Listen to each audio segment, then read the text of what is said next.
कैसे हैं सभी लोग? सब बढ़िया हैं? मैं हूं आकाश जैन और हम डिस्कस कर रहे थे क्लास 10th साइंस से फिजिक्स का चैप्टर इलेक्ट्रिसिटी। अब इस वीडियो में हम डिस्कस करेंगे ओम्स लॉ पर बेस्ड बहुत सारे टाइप्स के न्यूमेरिकल्स को। तो अपनी कुर्सी की पेटी बांध लीजिए और शुरू करते हैं। ओम्स लॉ पर बेस्ड जो पहला क्वेश्चन है वो हमारे सामने है। तो क्वेश्चन कह रहा है potential difference between 2 points of a wire carrying 2 ampere current is 0.1 volt. Calculate the resistance of wire. तो इसको हम सॉल्व करते हैं। सबसे पहले हम नोट करते हैं जो वैल्यूज हमें इस क्वेश्चन में गिवन है। So potential difference between 2 points of a wire carrying a current 2 ampere current means I is given 2 ampere and this potential difference is given V is equal to 0.1 volt. We have to calculate the resistance of wire. So we know that, we know by Ohm's law. What we know by Ohm's law? That R is equal to V upon I. So अब हम इसमें values put कर देते हैं। So R is equal to V is given 0.1 and I is given 2. तो इसका जो answer आएगा वो आ जाएगा 0.05 ओम। तो ये हमारा पहला टाइप का क्वेश्चन था जो कि हमने सॉल्व कर चुके हैं। अब हम चलते हैं नेक्स्ट क्वेश्चन पे। अब हमारे सामने सेकंड क्वेश्चन है जिसको हम सॉल्व करते हैं। सो ये क्वेश्चन कह रहा है a simple circuit has a 24 volt battery, 24 volt is given, and a resistor of 60 ohm. So resistance is also given. What will be the current in the circuit? So first of all, we will write all the given values. So potential difference is given 24 volt and resistance is given 60 ohm. We have to calculate current. So we know that by Ohm's law,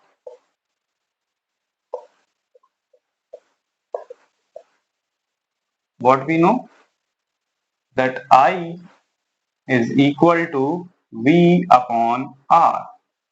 ये जो फॉर्मूले हैं ये हम एक general formula जो है हमारा V equals to I R, इस फॉर्मूले से डिराइव कर देते हैं। तो यहाँ आप हमें जो वैल्यूज हैं हम उनको पुट करते हैं और कैलकुलेट करते हैं I. So V is given 24 volt and R is given 60 ओम और जो करंट की यूनिट होगी वो आएगी एम्पियर में। तो जब हम इसको सॉल्व करेंगे तो हमें आंसर जो मिलेगा वो मिलेगा 0.4 एम्पियर।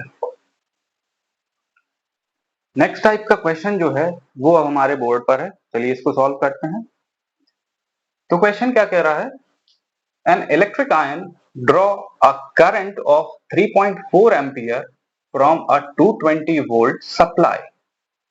मतलब कि एक इलेक्ट्रिक आयन जो है वो एक 220 वोल्ट की सप्लाई से जब कनेक्टेड है तब उसमें से जो करंट फ्लो हो रहा है वो है 3.4 एम्पियर का, जब वो 220 वोल्ट की सप्लाई से कनेक्टेड है। तो what current will electric current draw if connected to 110 volt supply.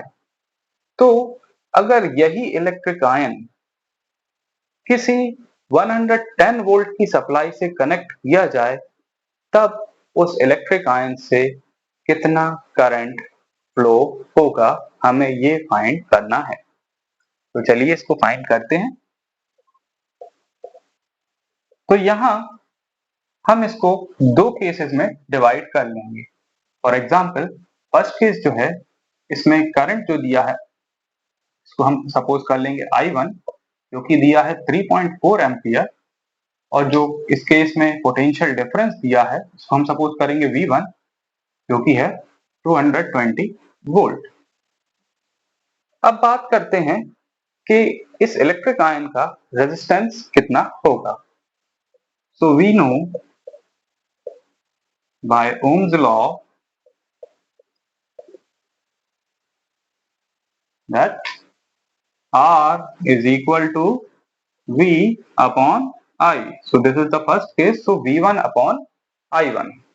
तो यहां हम कैलकुलेट करते हैं इसका resistance. So V1 is given 220 volt and this I1 is given 3.4 and this is the resistance. अब चाहे ये इलेक्ट्रिक आयन 220 वोल्ट की सप्लाई से कनेक्ट हो या फिर 110 वोल्ट की सप्लाई से, इस इलेक्ट्रिक आयन का रेजिस्टेंस फिक्स रहेगा। तो हम बात करते हैं से सेकंड केस की, जिसमें जो सप्लाई वोल्टेज दिया हुआ है V2 वो दिया है 110 वोल्ट, और हमने इसका रेजिस्टेंस ऑलरेडी कैलकुलेट करके रखा है, जो कि हम इसी तरीके से रखेंगे क्योंकि हमें इस क्वेश्चन में रेजिस्टेंस नहीं पूछा गया है, तो हम इसको सॉल्व करने की खास जरूरत नहीं है। सिंपली हम इसको इतना सॉल्व करके लिख देते हैं। So again we know by Ohm's law that I2 is equal to V2 upon R। यहां हम सॉल्व करेंगे I2 के लिए।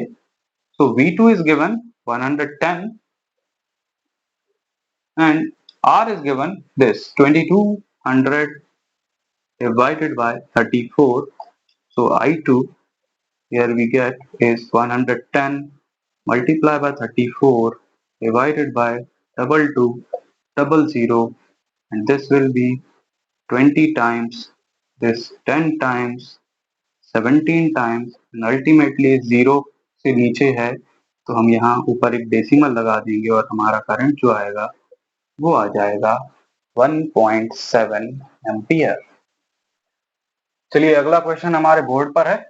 तो क्वेश्चन क्या कह रहा है जानते हैं। इस क्वेश्चन के दो पार्ट्स हैं। पहला पार्ट जो है उसमें कहा है how much current will an electric bulb draw from a 220 volt source if the resistance of bulb is 1200 ohm। और सेकंड क्वेश्चन है how much current will an electric heater draw from the same source if the resistance of heater is 100 ohm। इसको solve करते हैं हम। तो first part को पहले solve करेंगे। देखते हैं फर्स्ट पार्ट में हमें पहले क्या चीजें गिवन है। तो इसमें हमें जो गिवन है वोल्टेज दिया हुआ है 220 वोल्ट, और हमें जो रेजिस्टेंस दिया हुआ है वो है 1200 ओम। अब हमें यहाँ फाइंड करना है current. So by Ohm's law I will be equal to V upon R। तो यहाँ हम देखते हैं क्या आएगा करंट। तो यहाँ पे V जो दिया है वो है 220 वोल्ट और रेजिस्टेंस जो दिया है वो है 1200 ओम। यहाँ पर जो करंट आएगा वो एम्पियर्स में आएगा। तो जब हम इसको सॉल्व करेंगे, इसको सिंप्लीफाई करेंगे, तब हमें जो I मिलेगा वो मिलेगा नियर अबाउट 0.18 एम्पियर। ओके, चलिए अब सेकंड पार्ट पर चलते हैं, देखते हैं इसमें क्या दिया है। तो सेकंड पार्ट में बोला है how much current will electric heater draw from the same source. Same source मतलब यहाँ पर जो वोल्टेज है अगेन वो 220 वोल्ट ही है, लेकिन यहाँ जो रेजिस्टेंस हो गया है वो हो गया है 100 ओम। अगेन हमें फाइंड करना है current. So by Ohm's law I equals to V upon R। तो यहाँ पे फिर हम कैलकुलेट करेंगे। V हमें दिया हुआ है 220 वोल्ट और R दिया हुआ है 100 ओम। तो ये आ जाएगा हमारा करंट जो है वो एम्पियर्स में। तो यहाँ जब हम इसको सिंप्लीफाई करेंगे तो सिंपली ये आ जाएगा हमारा 2.2 एम्पियर। चलिए अगला क्वेश्चन हमारे सामने है। क्वेश्चन में है the potential difference between the terminals of an electric heater is 60 volt. किसी एक इलेक्ट्रिक हीटर के दो टर्मिनल्स के बीच जो पोटेंशियल अप्लाई किया गया है वो है 60 volt when it draws a current of 4 ampere from the source. जब वो सोर्स से 4 एम्पियर का करंट ड्रॉ कर रहा है। So what current will the heater draw if the potential difference is increase to 120 volt. तो वो हीटर कितना करंट ड्रॉ करेगा सोर्स से अगर जो पोटेंशियल डिफरेंस है सोर्स का उसको इंक्रीज करके 120 वोल्ट कर दिया जाए। तो इसको सॉल्व करते हैं, हम देखते हैं। तो यहाँ हमें पहला जो कंडीशन दी है उसमें जो दिया है वो वोल्टेज दिया हुआ है 60 वोल्ट और करंट जो दिया हुआ है इस केस में वो दिया है 4 एम्पियर। तो जो चीज यहाँ पर चेंज नहीं होने वाली है वो है इलेक्ट्रिक हीटर का रेजिस्टेंस। तो हम फाइंड करते हैं पहले इसका resistance. So by Ohm's law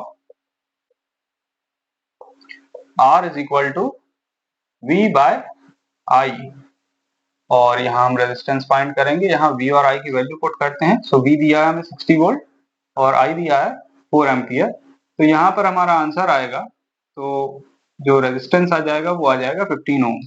और ये जो 15 ओम है ये चेंज नहीं होने वाला, मींस रेजिस्टेंस जो है वो इलेक्ट्रिक हीटर का चेंज नहीं होगा चाहे हम उसे किसी भी सोर्स से कनेक्ट करें। तो अब कंडीशन है कि if V is equal to 120 volt, अब अगर जो सोर्स वोल्टेज है वो इंक्रीज होके 120 वोल्ट कर दिया जाए तब ये इलेक्ट्रिक हीटर कितना करंट ड्रॉ करेगा। तो यहाँ हमें दिया है V 120 वोल्ट और R जो हम निकाल चुके हैं वो है 15 ओम। तो यहाँ हम निकालते हैं current. So by Ohm's law so I is equals to V by R।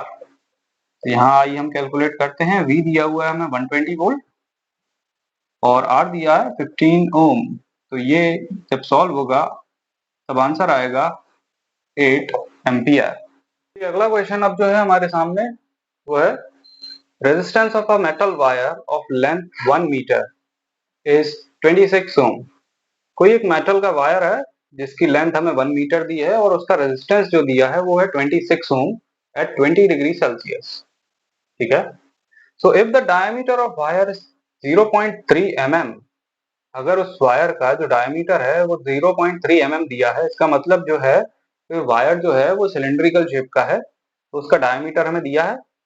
What will be the resistivity of metal at that temperature. तो हमें कैलकुलेट करना है उस मेटल की resistivity at that particular temperature, means at 20 degree Celsius पे। तो इसको solve करते हैं, देखते हैं।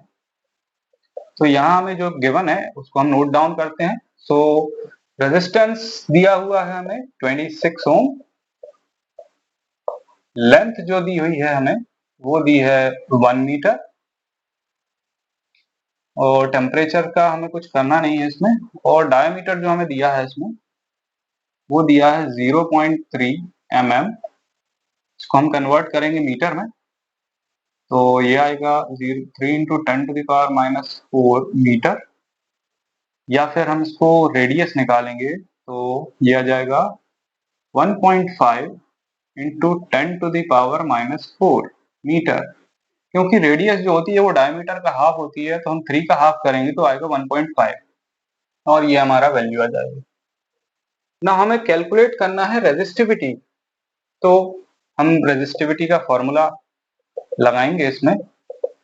सो resistivity rho is equal to R multiply by A divided by L, means resistivity is equals to resistance of conductor multiply by area of cross section divided by length। चलिए इसमें हम वैल्यूज पुट करते हैं और देखते हैं क्या answer आता है। सो रेजिस्टेंस हमें दिया हुआ है 26 और यहाँ एरिया कैलकुलेट हमें करना है। सो जनरली जो सिलेंडर होता है उसका क्रॉस सेक्शनल एरिया जो होगा वो सर्किल होगा, सर्किल का एरिया हम यहाँ फाइंड करेंगे। तो सर्किल का एरिया होता है पाई आर स्क्वायर। सो पाई की वैल्यू यहाँ हम रखेंगे 3.14 इंटू आर स्क्वायर। आर की वैल्यू हम ये पुट करते हैं यहाँ पे 1.5 इंटू 10⁻⁻⁴ होल स्क्वायर। और लेंथ हमें जो यहाँ दी है वो दी है 1 मीटर, तो ये ऑलरेडी मीटर में है तो 1 ही रख देंगे। अब हम इसको आगे सॉल्व करते हैं। तो अब सिंपली आपको इसको मल्टीप्लाई ही करना है। 3.14 multiply by 1.5 into 1.5 is 2.25 and 10 raised to the power that is -8। Now अब जब हम इसको सॉल्व करेंगे तब हमें अल्टीमेटली जो आंसर मिलेगा वो मिलेगा 1.84 something into 10 raised to the power -6 ohm metre. Next type का क्वेश्चन हमारे बोर्ड पर है, तो क्वेश्चन को रीड करते हैं। A wire of given material of length L and area of cross section A has a resistance of 4 ohm। कोई एक वायर दिया है किसी मटेरियल का जिसकी लेंथ L दी है और एरिया ऑफ क्रॉस सेक्शन जो है वो A दिया है। उस वायर का रेजिस्टेंस 4 ओम दिया है इस पर्टिकुलर कंडीशन में। What would be the resistance of another wire of same material? तो हमें सेम मटेरियल से बने एक दूसरे वायर का रेजिस्टेंस फाइंड करना है, having length L/2 and area 2a, जिसकी लेंथ L/2 है और एरिया जो है वो 2a है। तो चलिए अब हम इसको सॉल्व करते हैं। यहाँ जो हमें गिवन है केस 1 मान लेते हैं इसको। R1 जो दिया है वो 4 ओम दिया है और यहाँ लेंथ L है और एरिया जो A है। तो चलिए अब हम यहाँ फॉर्मूला लगाते हैं R के लिए। So R1 is equals to rho L upon A।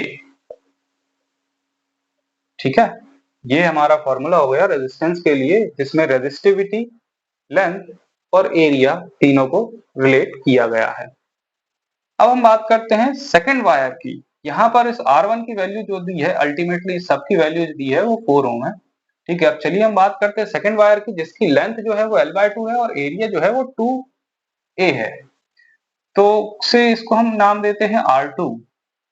तो R2 is equals to rho L, यहाँ पर L जो दिया है वो L/2 है अपॉन A, और एरिया जो है वो 2 टाइम्स ऑफ A है।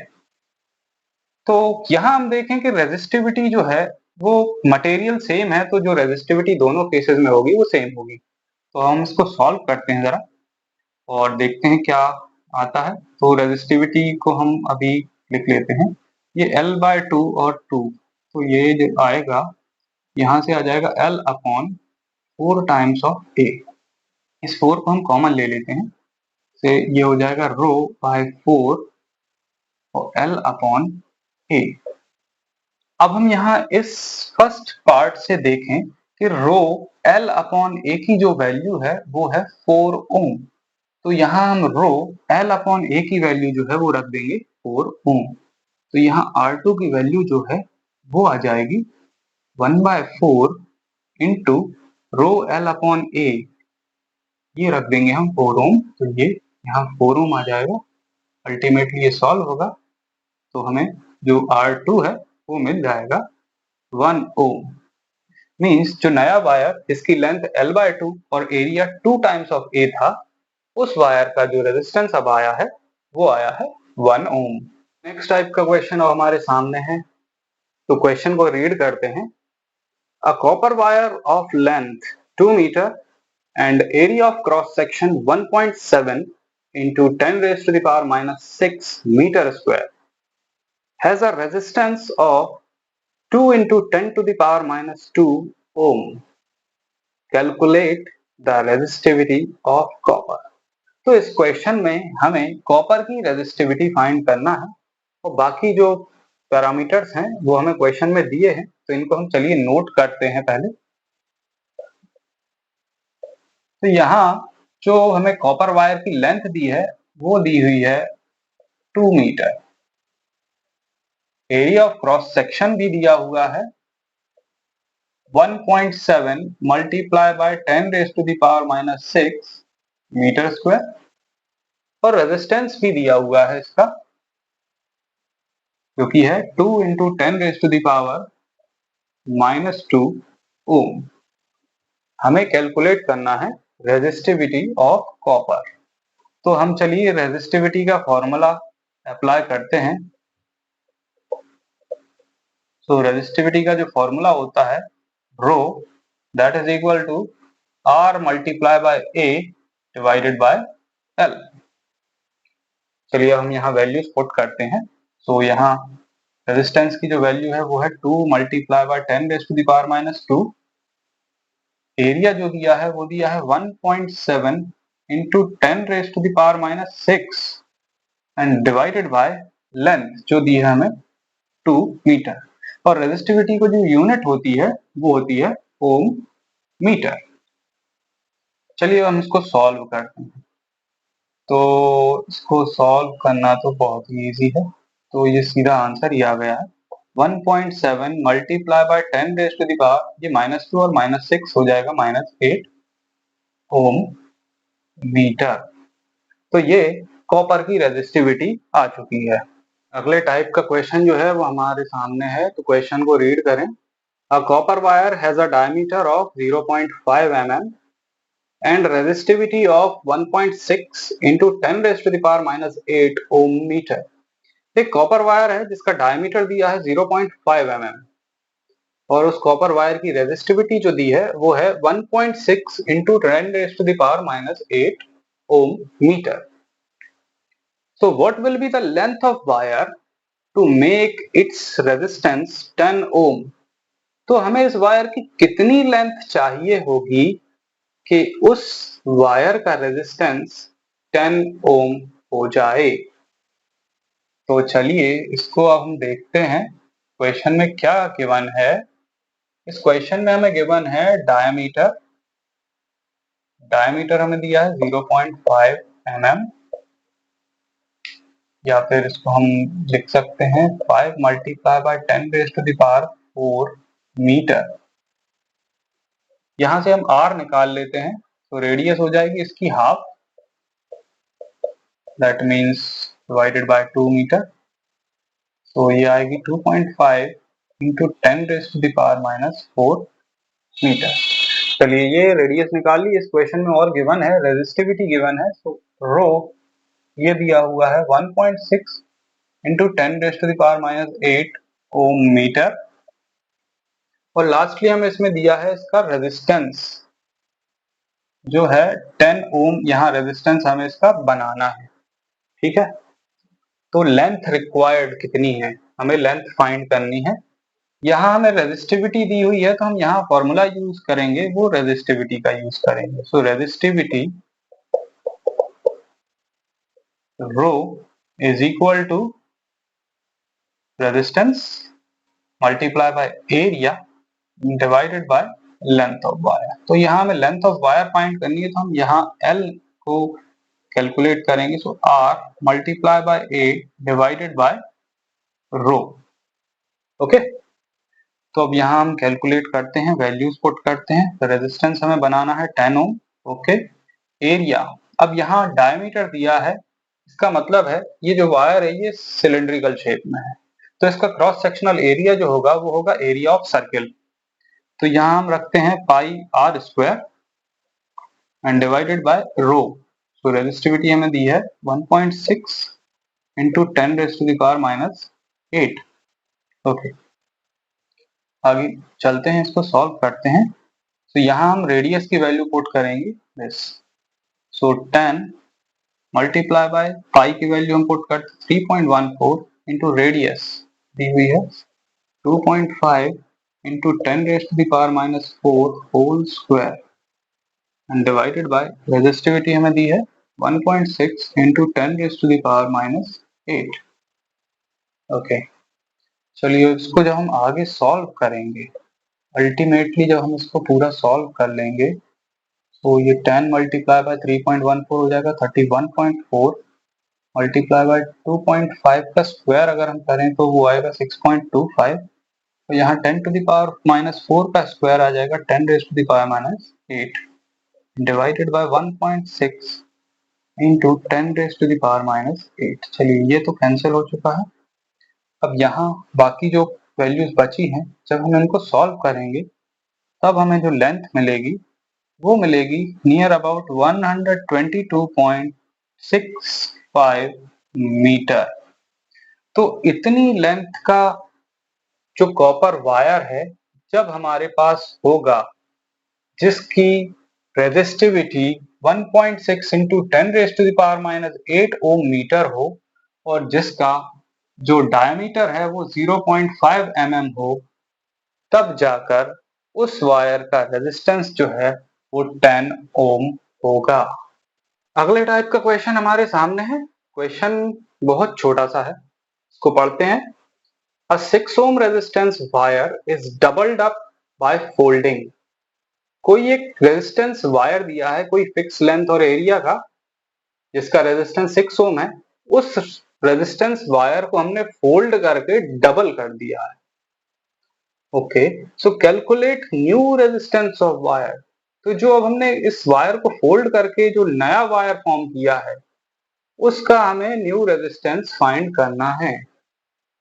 चलिए, तो इस क्वेश्चन में ना तो हमें लेंथ दी है ना ही हमें एरिया दिया है, तो हम एज्यूम कर लेते हैं let the length of wire